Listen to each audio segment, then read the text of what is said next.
الدروك وباقي سميتو باقي المؤثر ديال الدروك.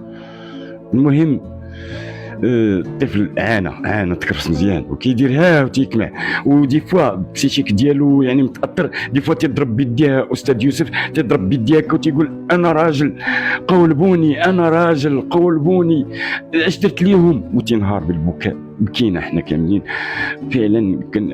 طمأناه، قلنا له ولدي حنا راه انت ماشي بوحدك، راه حنا غادي نديرو غادي نتخلصوا.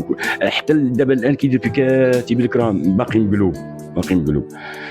نوعية هاد الأشخاص في المعلومات اللي قال لك، واش فيها اللي قاصرين ولا كلشي تما كلشي كبير ما كاين 20 عام الفوق؟ ولا كاين اصغرهم 18 سنه ولا 17 سنه، هذا عاد زيد 24. الى اليوم انني سمعت بان واحد 60 سنه مشاو جابوه من دوك اللي شدوا البارح بولادو، 60 سنه شخص. يلا سمعنا هذه النقطه. بدات الاعتقالات. شحال من واحد يتشدوا دابا؟ تشدوا 4 البارح بالليل. احنا ملي مشينا، المهم نعاود لك التفاصيل، هذه التفاصيل مهمه بزاف. ملي مشينا للكوميساريه، بقاو شادينهم من واحد الوقت، هذوك الاخوان تيغوتوا تيقولوا لك لا الطفل خصو يمشي ينعس يرتاح، تيجوا كنتسناو حنا الشرطه ديك الدرك الفرقه الوطنيه ديال الدرك الملكي باش تجي دير جديده، لان الموتيف في جديده تعطلوا ولا دوك نفاعلوا، تيقول لك الطفل خافينا، الطفل ما ناعش ما مرتاحش. حاولنا كنهضروا مع البوليس، كيقولوا يقلبوا لي شي حلول بسيطه انه يرتاح شي شويه. فرجنا لي شي بليسه نعس فيها. المهم اللي جات سميتو جات الفرقه الوطنيه ديال الدرك الملكي من الجديده.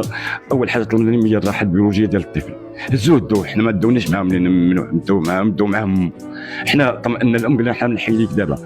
حنا الاخوان وهاد واحد المجموعه بدوك الربعه الاصدقاء دوك الجيران ديالو، خدينا السياره مشينا للجديده، مشينا معاه. اول حاجه دخلنا عند الدرك الملكي، قلنا الصفه، عطيتهم البطاقه، قال لي ادخل غير انت كامله الاخوان كلشي خصو يدخل.